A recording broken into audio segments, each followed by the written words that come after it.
warahmatullahi wabarakatuh. Bismillahirrahmanirrahim. Rabbi shrah li sadri wa yassir li amri wa hlul 'uqdatam min lisani yafqahu qawli. Subhanaka la ilma lana illa ma 'allamtana innaka antal alimul hakim. Amma ba'd. Oke, kita lanjutkan ngaji pada bab Thaharah ya. Kitab Thaharah. Untuk kali ini kita akan bahas tentang Raf'il Hadasil Akbar. Apa? Raf'il Hadasil Akbar. Tentunya adalah al-ghusl. Bismillahirrahmanirrahim. Al-Mabhatsus Sabi dalam kitab Fiqh Syafi'i Al-Muyassar oleh Dr. Wahbah Zuhaili ya, Madzhab Syafi'i. Ta'rifuhu wa masyru'iyatuhu. Jadi ghusl dari segi ta'rifuhu definisi ini al-ghuslu wa masyru'iyatuhu lan masyru'iyat disyariatkannya ghusl. Pembahasannya dari aspek definisi lalu kemudian masyru'iyah yang terkait dengan awal dari pensyariatan atau penetapan hukum yang menyangkut tentang apa? Ghusl, tentang mandi. Mujibatuhu wa furuduhu. Jadi pembahasan tentang ghusl atau mandi jinabat ini satu, nanti mencakup tentang definisi dan tentang hal yang berkaitan dengan awal disyariatkan al-ghusl ini. Yang kedua pembahasannya adalah mujibatuhu wa furuduhu. Hal-hal yang mengharuskan orang untuk mandi wajib atau mandi jinabat ini. Yang kedua furuduhu, hal-hal yang harus dilakukan. Furuduhu aqallul husli, maksudnya adalah minimal sesuatu atau seseorang itu dinyatakan telah melakukan ghusl, telah melakukan mandi. Selanjutnya ma yakhrumu 'alal junubi, hal-hal yang diharamkan bagi orang yang sedang junub. Jadi kalau orang posisi dia junub, apa yang harus ditinggalkan atau apa hal-hal yang tidak boleh dilakukan. Wal haidi wan nufasai. Kaifiyatuhu wa sunanuhu, pembahasannya nanti tentang tata cara dan hal-hal yang disunnahkan di dalam ghusl. Makruhatuhu, hal-hal yang dimakruhkan dalam ghusl. Lalu kemudian ada pembahasan di luar mandi wajib itu namanya al-aghsalu al-masnunah. Hal-hal yang berkaitan dengan mandi sunnah. Kapan ya mandi disunahkan untuk dilakukan itu. Itu pembahasan tentang apa? Bab ghusl ini. Jadi sekali lagi karena hadas ini ada hadasil asghar, yang kedua hadasil akbar. Hadasil asghar bentuk ibadahnya atau bentuk perintahnya raf'il hadasil asghar itu adalah dengan wudu. Ya, atau dengan tayamum. Kalau hadasil akbar itu adalah dengan al-ghusl atau dengan mandi. Mandi atau juga dengan tayamum itu ya. Ta'riful ghusli wa masyru'iyatuhu, definisi tentang mandi. Wa masyru'iyatuhu lan disyariatkannya ghusl. Al-ghuslu bi fathil ghini aw dhammiyah. Jadi ada dua pilihan. Dalam bahasa Arab bisa dibaca al-ghuslu, bisa dibaca ghuslun. Wal awwalu afsahu wa asyharu. Bacaan yang pertama afsahu wa asyhar. Walakin, jadi kalau bacaan pertama itu yang lebih dikenal dan lebih afsah, yang dianggap lebih fasih menurut orang Arab. Tapi dalam kalangan ulama fikih yang dipakai itu adalah bil dhammi, dibaca dhammah. Walakin aktsarul fuqaha'i tasta'miluhu bil dhammi. Mayoritas ulama fikih itu yang menggunakan dengan al-ghusl. Untuk membedakan dengan kemarin al-ghusl. Ya. Dari dalam pembahasan fikih yang dipakai oleh para ulama atau para fuqaha itu yang dipakai apa? Al-ghusl. Ya. Wa huwa ghusl lughatan. Secara bahasa itu masdaru ghassala asy-syai'a ghuslan atau ghassala asyai'a ghuslan. Husran itu mandi tadi. Husran atau husran. Wa huwa utawi ghusl secara pengertian fikihnya sayalanul ma'i 'ala syai'i mutlaqan. Sayalanul ma'i 'ala syai'i mutlaqan. Secara bahasa ini ya, mesti secara bahasa. Sayalanul ma' artinya mengalirkan air terhadap sesuatu secara mutlak, itu menurut bahasa. Jadi kalau Anda ngumbah mobil dengan mengalirkan mobil kamu atau sepeda motormu, itu bahasa Arabnya bisa al-ghusl tadi ini ya, secara bahasa. Tapi sekali lagi, kalimat yang digunakan menjadi sebuah istilah dalam disiplin ilmu tertentu, maka dia tidak boleh lagi dipakai ya untuk menjelaskan sesuatu secara lughatan. Jadi dari aspek bahasa tidak boleh dipakai lagi. Karena sudah dipakai untuk istilah disiplin ilmu tertentu. Kayak umpamanya, sholat itu ad-du'a. Maka kita tidak boleh lagi menggunakan istilah mari kita sholat, tapi isinya doa. Itu kan artinya tidak sholat seperti dalam konsep fikih. Mulai dari takbir sampai salam itu. Atau itikaf. Itikaf itu kan diam di dalam masjid dengan niat ibadah kepada Allah. Itu namanya itikaf ya, secara fikih, secara syar'an. Ketika ini digunakan istilah untuk fikih, maka tidak boleh digunakan untuk hal yang berkaitan dengan bahasa. Tidak lagi boleh digunakan untuk ungkapan yang bersifat lughat gitu ya. Dalam sehari-hari itu. Ya, etikanya minimal begitu. Tidak boleh kita meneng nonggone warung lalu mengatakan saya mau itikaf di warung. Nah, itu akan mengganggu terhadap pengertian yang sebenarnya dalam istilah disiplin ilmu fikih itu ya. Itu maksudnya begitu. Wa syar'an, jadi mesti ada dua pengertian ya. Lughat dan syara itu tidak jauh berbeda gitu ya. Syara.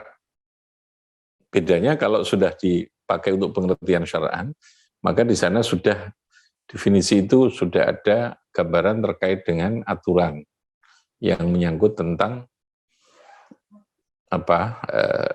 jenis amalan yang ada di dalam pengertian bahasa itu. Jadi kayak umumnya iktikaf itu bahasa apa? Al-muqsu, diam. Maka dalam pengertian syaraknya sudah ditambahi dengan pengertian secara syarak tentu saja al-muqsu atau berdiam diri fil masjid gitu ya. Taqarruban ilallahi ta'ala, dengan niat taqarrub pada Allah, itu syarak ya, artinya sudah dilengkapi dengan pengertian definisi yang dimaksudkan itu. Tapi pengertian bahasanya tetap masuk gitu ya. Al-muqsu tadi itu diam. Sama dengan sholat itu ad-du'a. Karena di dalam sholat memang isinya doa, itu pasti ya. Ada nyambungnya gitu maksudnya. Antara lughatan dengan apa? Syara'an itu. Enggak boleh lalu kemudian pendefinisian secara syar'i itu terlepas sama sekali dengan pengertian lughatan. Enggak mungkin itu ya. Enggak mungkin itu. Ya, kalau lughat itu kan masih bersifat umum untuk perbuatan apa saja kan ya. Diam di mana saja kan gitu ya. Tapi kalau sudah dalam pengertian syarak, dia sudah diikat oleh aturan dan pengertian yang terkandung di dalamnya. Tapi masih nyambung enggak? Masih nyambung, mesti ada keterkaitan. Enggak boleh enggak nyambung iblas antara pengertian lughatan dengan pengertian apa? Syara'an itu. Jadi ghusl secara pengertian syara'an adalah sayalanuhu ala jami'il badani ma'aniyah. Ini ya. Sayalanuhu mengalirkan ma'un. Oke, Aqobah 1, Aqobah 4. Nanti bisa menyampaikan pertanyaan. Sayalanuhu ay huwa ikus sayalanuhu mengalirkan ma'un. Sayalan ya. Ala jami'il badani ing atase sakabehane badan ma'aniyah. Nah ini yang bedakan ya. Jadi ghusl menurut syara adalah sayalanul ma ala jami'il badan ma'aniyah. Ai niyatul fardiyah itu kalau mandi wajib dengan niat fardu. Niyatul apa? Fardiyah. Makanya tidak disebutkan dalam satu rangkaian definisi ya. Jadi definisi yang pokoknya adalah sayalanuhu ala jami'il badan ma'aniyah. Karena nanti ada mandi sunnah. Ainiyatul fardiyah, tegese niat diwajibkannya mandi itu. Wal ghuslu bil dhammi iku al-ightisalu. Wal ghuslu utawi lafadz ghusl bil dhammi dengan dibaca dhammah iku al-ightisalu mandi. Awil ma alladzi yughtasalu bihi. Awil ma'u atau diartikan air alladzi yughtasalu kang digawe adus apa bihi kelawan alladzi atau ma. Wal ghuslu bi kasril ain. Ada lagi istilah al-ghuslu. Jadi ada ghuslu, ada apa? Ghuslu. Ada ghislun. Wal ghuslu bi kasril aini ma yughsalu bihi ar-ra'su min nahwi sidrin wa khudmiyin wa sabunin yughtasalu bihi. Jadi ghislun itu alatnya. Ma barang yusalu kang digawe alat mandi apa bihi kelan ma. Yusalu kang ditusi kang digawe alat mandi bukan ma apa ar-ra'su kepala.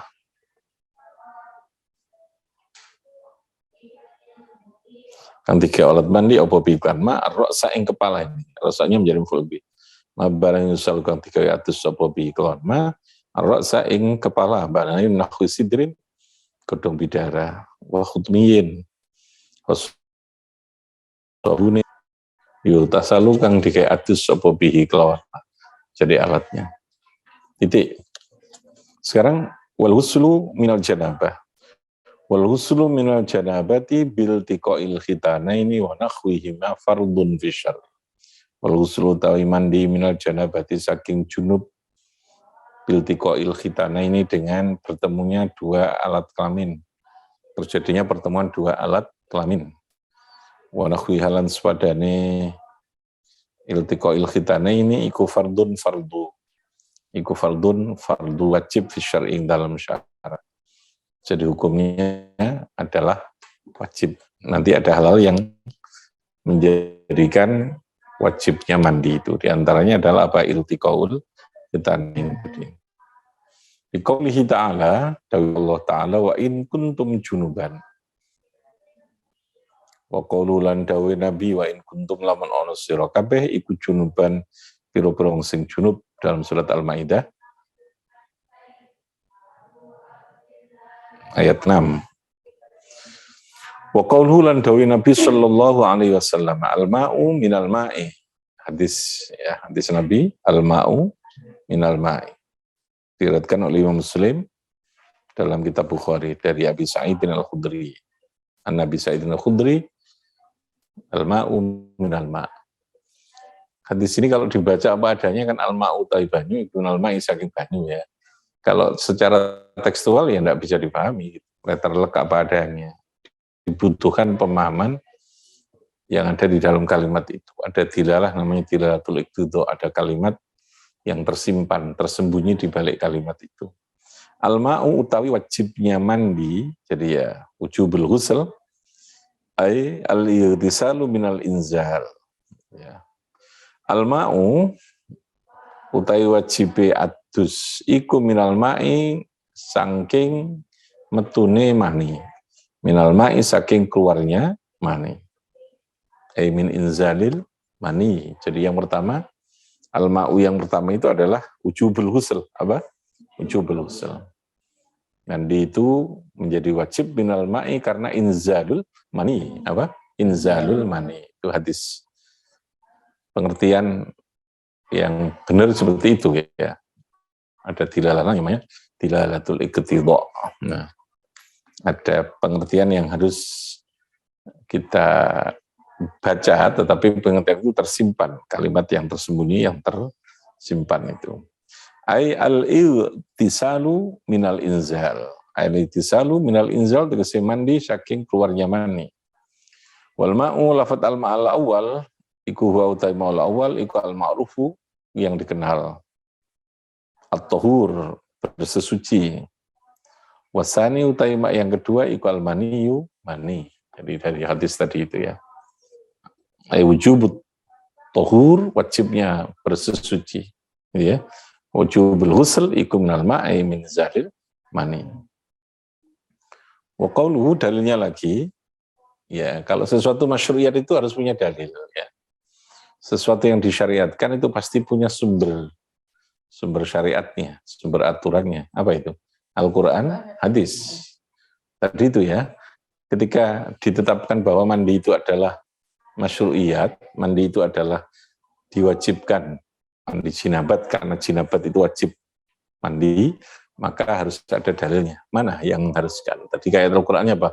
Wa in kuntum junuban fattaharu. Dari hadisnya adalah al-ma'u minal ma. Ya, itu hadis yang berkaitan. Sahih hadisnya. Ada lagi hadis yang lain. Wa qauluhu alaihi salatu wassalam wa aidan. Ini hadis yang muttafaq alaih, diriwayatkan oleh Imam Bukhari dan Muslim. Ya, dalam hadis Sahih Bukhari maupun dalam kitab Sahih Muslim itu ada hadis ini. Idza jalasa baina syu'abihal arba summa jahadaha faqad wajabal ghusl wa illam yunzil. Nah, itu kalimatnya. Di sini kalau dibaca dulu oleh Hadratul Syekh Kiai Samsuri rame ini ya, karena hadisnya agak sedikit sensitif. Ya. Hadis yang ono bau-bau purno nih ya.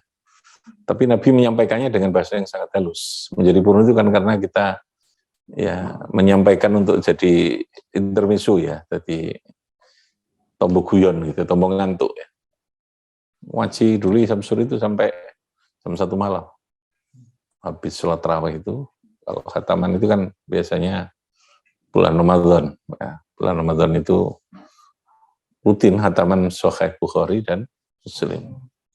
Kitab 4 jilid dikhatamkan dalam 1 bulan. Biasanya dimulai 15 Sya'ban, berakhirnya itu sekitar 25 ke atas, 25, 27 Ramadan baru pulang.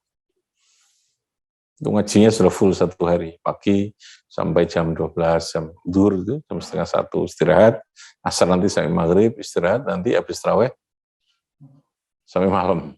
Terakhir itu biasanya sampai sahur. Soalnya kepindah, khatam gitu ya. Itu Bukhari 1 Ramadan, Muslim 1 Ramadan. Saya masih menang itu dengan Hadratul Syekh Kiai Samsuri. Kiai Samsuri Badawi langsung dari Hadratul Syekh Kiai Hasyim Asy'ari. Yang lukisannya di belakang Hadratul Syekh Hasyim Asy'ari.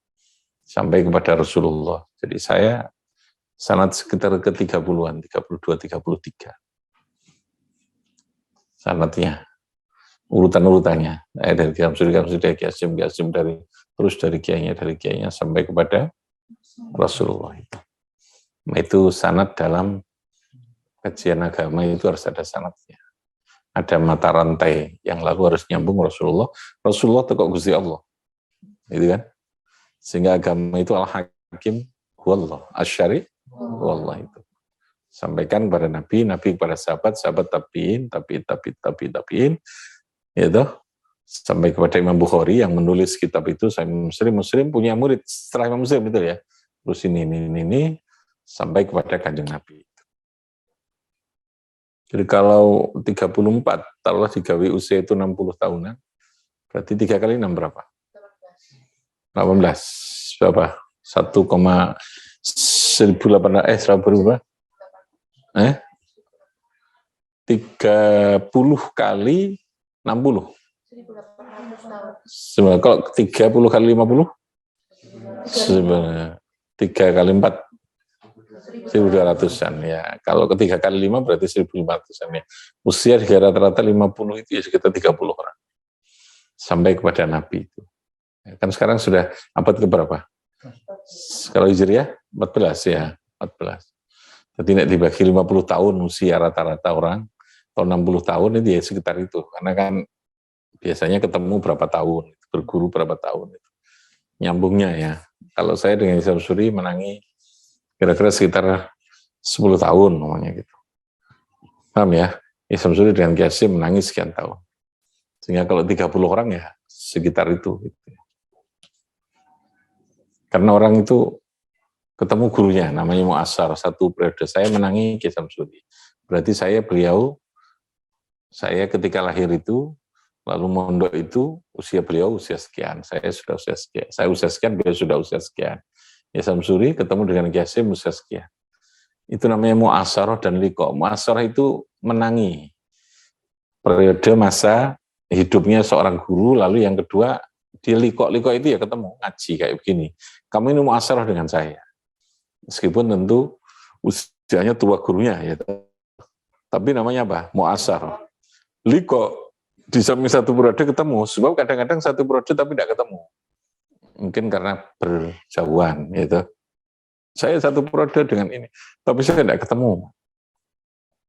Saya satu periode dengan Kiai, mamanya Kiai Marzuki, tapi beliau mamanya tempatnya ada di Lurboyo, saya tidak pernah ngaji di sana. Artinya saya menangi beliau masih hidup, tapi saya tidak pernah liko. Liko itu apa? Terjadi pertemuan, menerima ilmu gitu ya. Tapi kalau dengan Islam Suri, saya muasarah dan liko. Saya memang masih menangi beliau gitu. Dia masih sugeng. Ya. Cukup waktu gitu. Yang kedua liko. Nah, lalu dalam hal periwayatan itu lalu ada rawi yang akabir, ada rawi yang as-saghir. Akabir itu yang generasinya itu, kalau akabir itu generasi senior ya. Menang ini suwe. Metu'i suwe dengan gurunya itu berarti masuk kategori akabir. Tapi kalau saghir itu metu'inya enggak suwe. Ketemu, seperti ketemu dengan Kiai Sobari. Ya, Sobari Kiai Tubir. Enggak lama, saya 2 tahun. Beliau ngaji dengan beliau wafat karena sudah sepuh, saya baru masuk itu. Contohnya begitu ya. Jadi ada riwayatul akabir, ada riwayatul as-saghir. Sehingga di situ menentukan terhadap nanti kualifikasi hadis.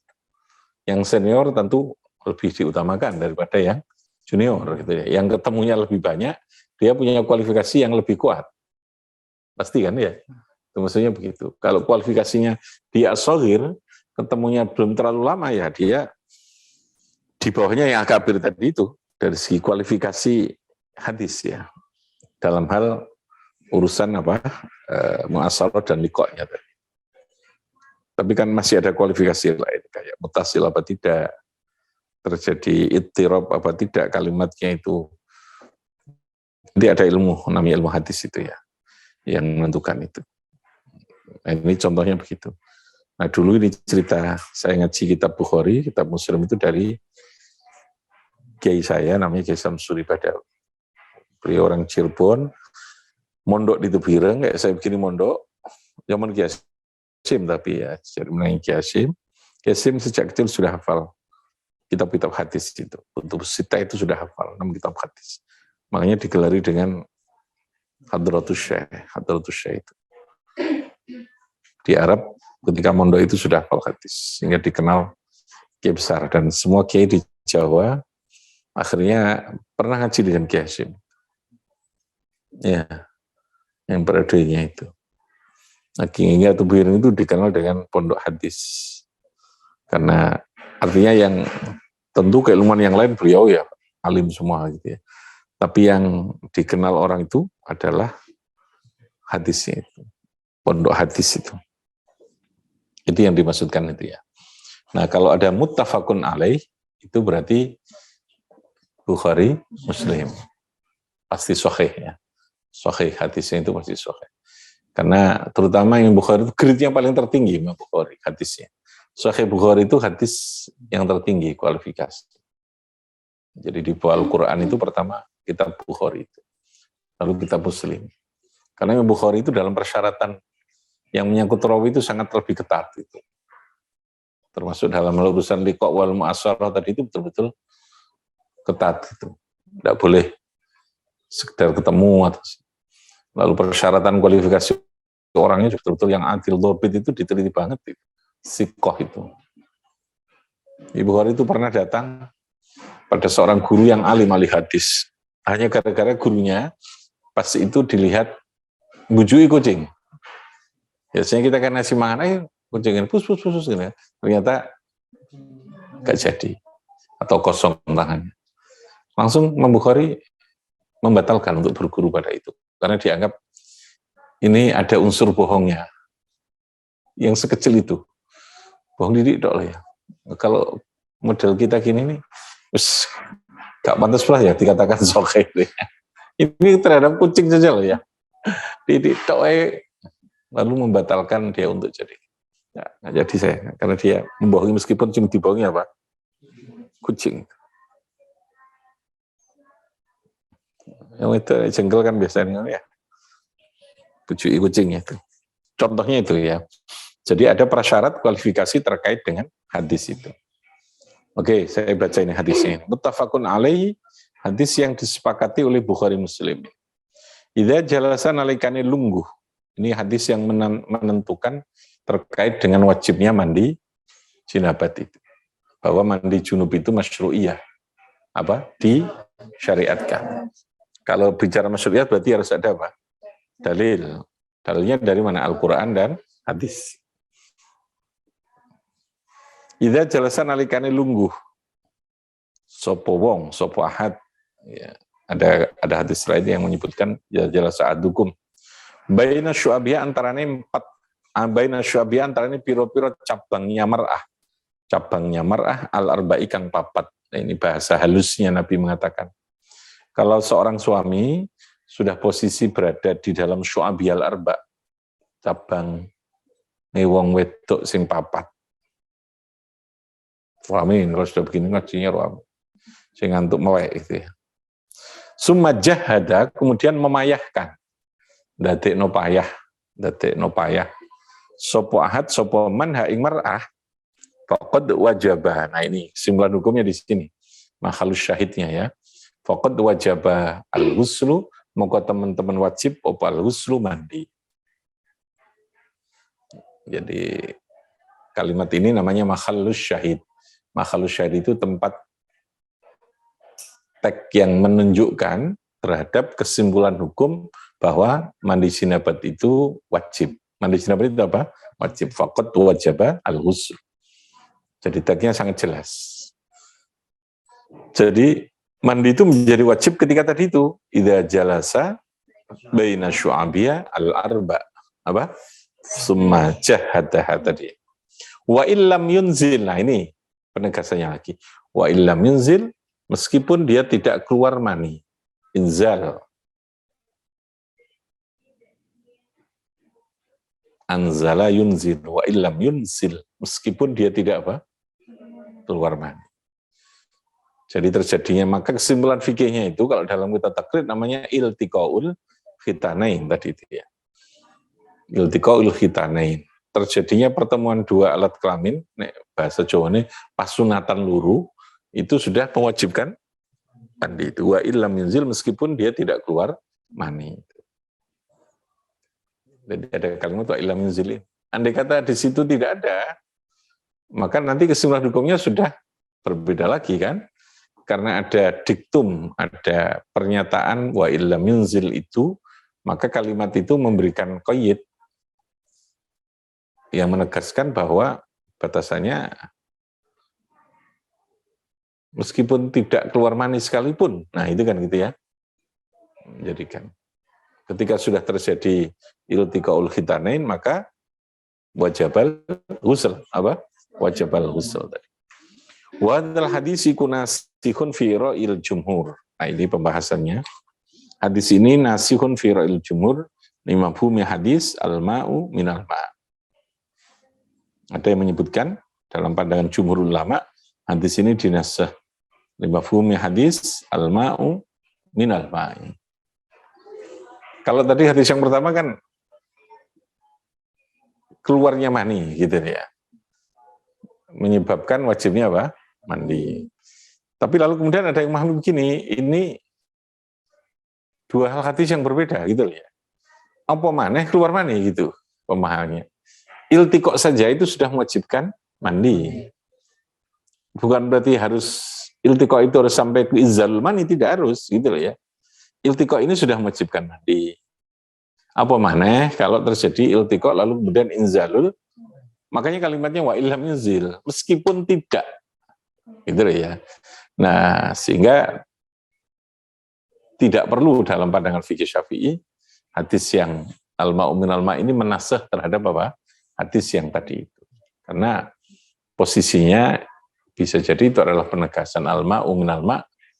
Ketika orang keluar mani itu tentu di situ mewajibkan mandi. Tapi bukan berarti lalu ketika terjadi iltiqo tidak keluar mani tidak wajib mandi, karena Nabi menyebutkan apa? Wa illam yunzil tadi ini. Sehingga kedua hadis ini berlaku secara bersamaan. Itu namanya melakukan al-jami. Jami itu artinya mengkompromikan dua hadis yang seakan-akan terjadi pertentangan. Anda lihat tadi hadis yang pertama, iltiqo saja sudah mengharuskan apa? Mandi. Tapi hadis yang kedua, yang wajib mandi harus terjadi apa? Inzal. Oke, seakan-akan kan terjadi pertentangan. Tapi ulama tentu berusaha untuk tidak menjadikan satu hadis itu lalu tidak berlaku gitu loh ya. Pasti ada maksud yang berbeda. Disitulah lalu muncul namanya jami. Apa namanya? Al-jami. Bainad dalilain al-muta'aridhaini, dua dalil yang dianggap terjadi kontradiksi itu lalu kemudian dikompromikan. Komprominya kayak tadi itu. Iltiqa khitanain itu kasus tersendiri, gitu. Al-ma'u minal ma' itu kasus tersendiri. Inzalul mani itu kasus tersendiri. Karena inzal itu bisa karena iltiqo, bisa karena tidak iltiqo, gitu ya. Gitu. Orang tidur lalu ikhtilam. Ikhtilam itu keluar ngetumani. Istilah dalam keluar mani itu ikhtilam ya. Ikhtilam. Makanya orang balik itu disebut dengan sudah balik itu sudah al-khilm, sudah keluar mani itu. Itu punya kasus tersendiri sudah. Karena tidak selamanya inzal mani itu karena iltiqo. Paham ya? Berlakulah hadis tadi apa al-ma'u minal ma' itu secara umum. Jadi akhir di situ umum.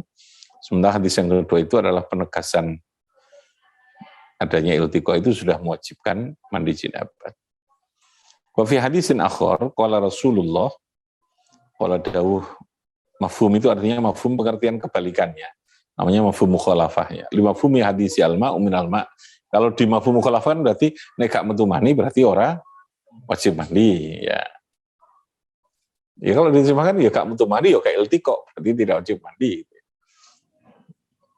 Wa fi hadisin akhar, hadis yang lain qala Rasulullah dawuh sapa Rasulullah sallallahu alaihi wasallam fil mar'ati ing dalem wong wadon tarokang milihat tarokang ningali sapa mar'ah fi manam ya ing dalem turune mar'ah ma ing sesuatu ya ro yang melihat sapa rajul seseorang laki-laki. Qala dawuh sapa nabi tagtasilu mandi. Tagtasilu mandi sapa mar'ah rawahu muslimun. Azza muslimun nambahi sapa muslim faqalat dawuh sapa ummu salamah wal yakun hadza, apakah mungkin itu terjadi perempuan mimpi seperti mimpinya laki-laki. Taro itu mimpi. Qala dawuh sapa nabi nah iya terjadi. Nabi diberi mukjizat di antaranya bisa memahami hal yang tidak bisa difahami orang lain pada umumnya gitu ya. Terkait dengan persoalan perempuan ini. Nabi ditanya oleh Ummu Salamah. Kata Ummu Salamah, Nabi napa enten wong wadok niku sing ngipi. Bahal yakunu hadza. Wala dawuh sapa Nabi namiya. Nabi menegaskan famin aina yakunu asyabah. Nah ini ya. Penegasan Nabi ini yang menjadi ilmu pengetahuan ini, isyarat tentang dunia ilmu yang berkaitan dengan persoalan genetik. Gen apa? Gen ya. Gen itu. Yang berkaitan dengan apa? Gen. Genetiknya. Kata Nabi, ya mungkinlah perempuan itu mimpi itu juga. Famin aina moko iku saking di yakunu ono apa asyabahu serupane bayi. Jadi anak itu nyurupani nggone wong tuane, kadang serupane sapa? Bapake, kadang serupane nggone ibuke. Kadang campuran. Irunge melok bapake ya. Kupinge melok ibuke atau sebaliknya. Irunge ibuke. Dadi akhirnya nek sing campuran sing apik-apik apa dadine apik. Plesteran ya. Famini aina yakunu syabah. Artinya asyabah serupane anak dengan wong tua itu karena masing-masing sama-sama taruh tadi itu. Sama-sama dia punya potensi taruh fi manamiha, bermimpi keluar mani itu. Jadi wong wedok pun juga keluar mani kata Nabi itu. Termasuk dalam mimpi tadi ini. Oleh karena itu kata Nabi disitulah anak itu akan bisa nyerupain nongone bapake apa nongone sapa? Nongone ibuke. Famin aina yakunu syabah. Berarti Nabi kan sudah memahami itu tentang persoalan genetikal manusia ya. Paham ya? Iki nyerupani secara fisik, ini secara, karena sperma itu yang menjadikan terjadinya anak itu nyerupani sopo gitu. Yang mana yang lebih kuat itu, yang aqua yang lebih kuat. Oke, itu hadis yang terkait kaitannya ini membahas tentang persoalan al-ghusl tadi ini. Apa? Al-ghusl tadi. Wa Aisyah radhiyallahu anha qala dawu sapa Aisyah kana nabiyyu yaqtasil min arba'in. Ini penegasan.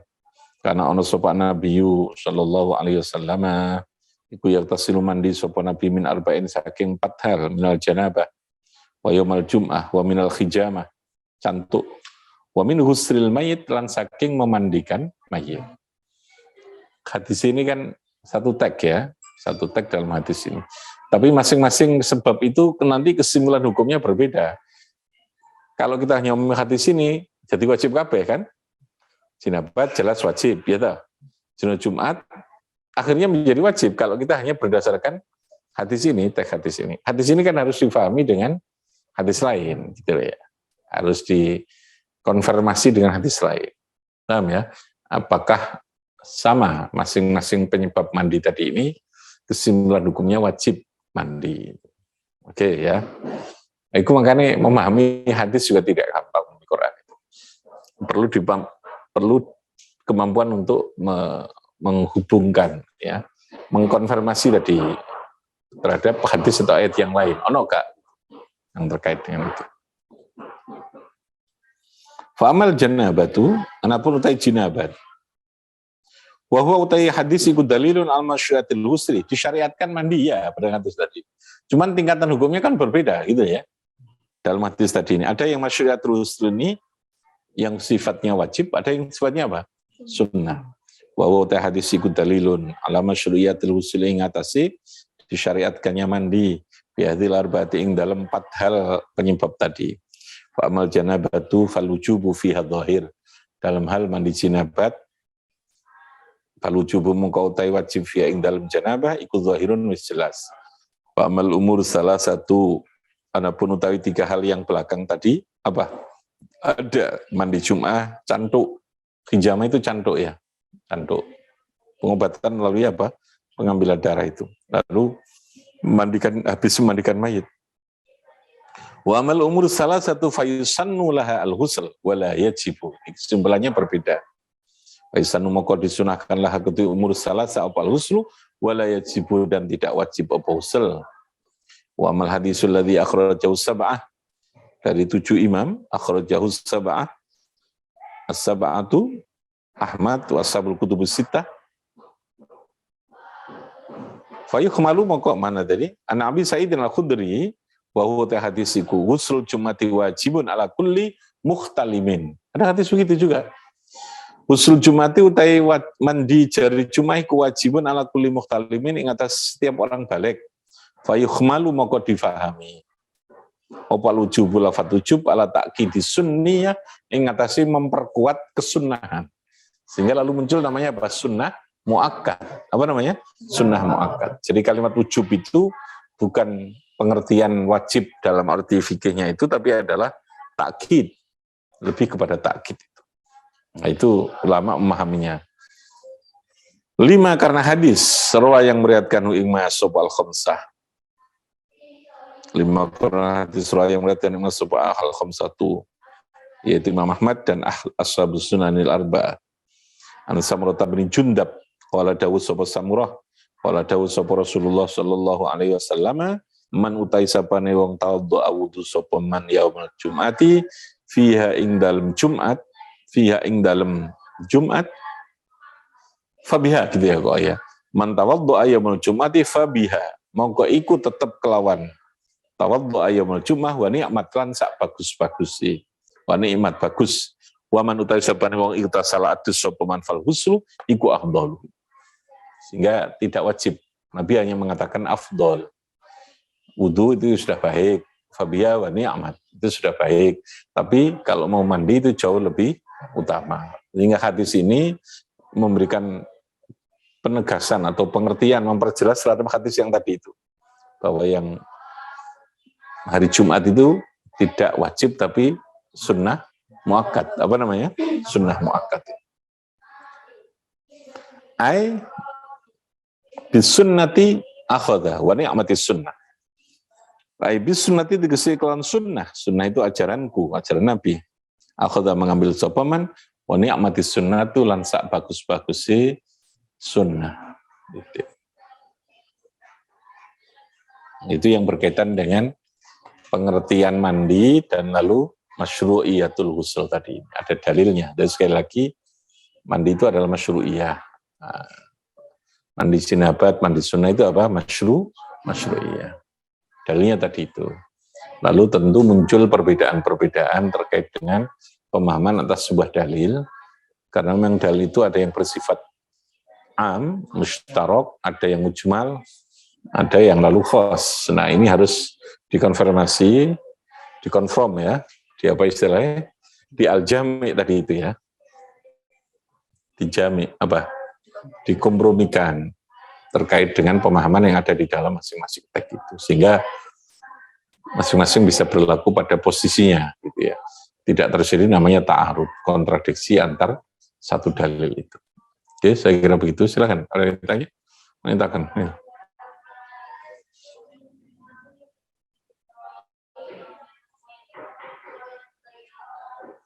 Silakan, Ari. Mikir ya. Sudah jelas. Habis mandi tadi, ya? Bisa terus ya.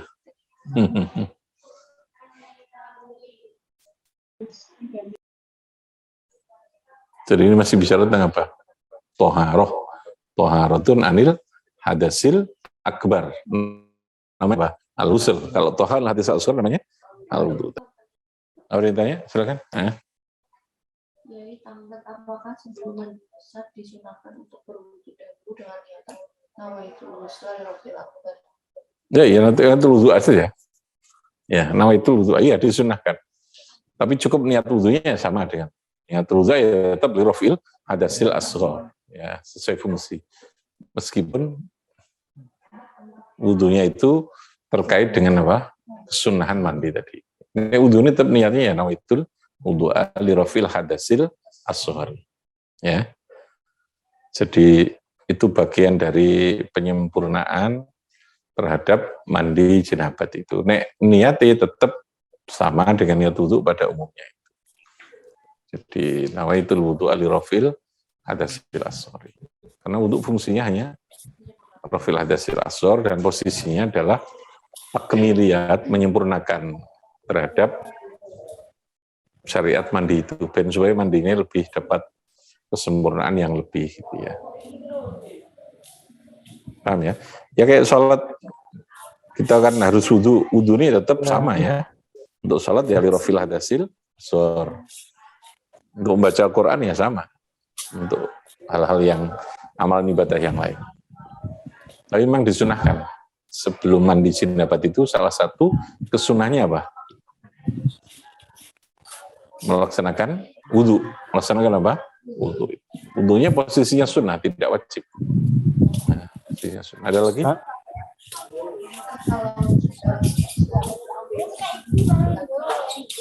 Iya, kalau dia batal, karena begini, nah ini yang saya katakan kemarin, bahwa keluar mani. Kalau keluar maninya karena ikhtilam, posisi ikhtilamnya itu duduk, ini untuk menggambarkan supaya tidak terjadi kontradiksi ya. Dalam mazhab Syafi'i itu kalau kita tidur dalam posisi duduk kayak begini, lalu kita ikhtilam, kemungkinan ya, ini orangnya agak sedikit sadis ya. Dalam tidur lalu kemudian dia keluar mani, ikhtilam, inzalul mani. Paham ya? Maka inzalul mani, keluar mani tidak membatalkan wudu, tetapi mewajibkan apa? Mandi jinabat. Orang tidur dalam keadaan duduk mazhab Syafi'i batal enggak? Tidak kan? Tidak batal ya. Nah, inzalul maninya tidak membatalkan juga, gitu. Tetapi dia wajib mandi. Nah, kalau dia karena masih punya wudu, lalu ketika dalam posisi wudu apa mandinya tidak ada hal yang membatalkan wudunya, tidak menyentuh zakarnya, paham ya? Tidak menyentuh khalqati duburihi, ya sudah, mandi saja tanpa wudu. Tapi kan ya kebangetan kan ya. Mosok status kayak ngono kadek. Wudu itu kan. Tapi secara fikih begitu, ilmu sekali lagi ya, fikih. Tapi nek ada sesuatu yang membatalkan ya wudunya tetap harus, karena tidak otomatis mandi itu menghilangkan hadas besar, otomatis hadas kecil gitu enggak. Karena ini dua syariat yang berbeda gitu. Dua syariat yang apa? Berbeda gitu. Sama dengan orang haji otomatis sudah umroh enggak. Ya.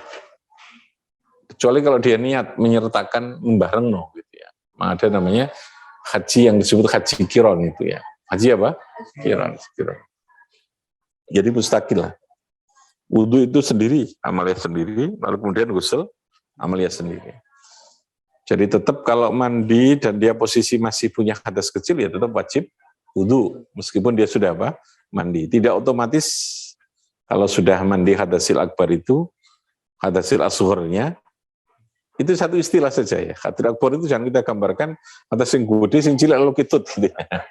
Cilik gede itu karena hanya terkait kita saja yang membahasakannya. Wong Jawa membahasakan hadasil asghar, hadasil akbar itu. Perbedaan itu hanya pada aspek cara menyucikan. Kalau hadasil asghar itu cukup dengan wudu kan lebih ringan toh. Hadasil akbar itu harus mandi kabeh gitu misalnya. Tapi kan tata cara rukunnya berbeda-beda. Kalau wudu kan ada aturannya, gitu. Yang dilakukan apa? Kalau mandi kan ya pokoknya basuh seluruhnya kan. Wudu kan ada aturannya, mana yang dibasuh, mana harus ada tertib, dan seterusnya. Jadi tetap wajib wudu kalau dia punya hadasil asghar tadi. Tapi bisa saja orang punya hadasil asghar, orang tidak punya hadasil asghar, tapi punya hadasil akbar. Kasusnya kayak tadi itu. Mungkin enggak orang punya hadasil akbar, tapi dia tidak punya hadasil asghar. Mungkin. Kasusnya kayak tadi itu apa? Tidur dalam keadaan apa? Duduk, lalu terjadi apa? Ikhtilam. Sementara tidurnya tidak membatalkan wudu, ikhtilamnya juga tidak membatalkan wudu. Tapi ikhtilamnya mengharuskan apa? Mandi jinabat. Dia masih punya wudu itu. Tapi kan nggak fungsi apa-apa loh, itu urusan lain. Nggak bisa dipakai baca Quran, nggak bisa mungkin sholat. Ini kaitannya dengan persoalan hukum fikihnya tadi ini ya. Hukum fikih. Ya otomatis lah kalau orang mandi punya jinabat ya enggak boleh baca Quran, enggak boleh sholat itu. Tapi dalam hal kewajiban toharohnya dia sudah terlepas kalau tidak mau wudu loh ya. Karena dia posisi masih punya apa? Wudu gitu kan tadi. Tapi ketika mandinya kok menyentuh zakarnya, ya otomatis dia batal wudunya kan, otomatis ada penyebab lain yang batalkan. Paham ya? Kan bisa jadi dia lalu kemudian masuk di kolam, beleng, ketika itu gak nyentuh apa-apa, ya sudah, selesai kan mandi jinabatnya itu. Gak usah wudu, enggak, udah masih punya wudu tadi kan. Kalau mau digambarkan bagaimana caranya, atau pakai shower gini kan, rehet gitu kan, nggak ada yang batalkan wudunya dia gitu. Jadi saya ulangi, tidak otomatis hadasil akbar itu hilang, lalu hadasil asghornya itu hilang, karena itu toharoh yang berbeda. Ada toharoh anil hadasil asghar, ada toharoh anil hadasil akbar tadi. Itu syariatnya, aturannya itu berbeda-beda. Rabbi fanfa'na bi barakatihim, khusna bi khurmatihim, wa amitna fi qatihim wa mu'afatihim. Allahumma salli ala Muhammad.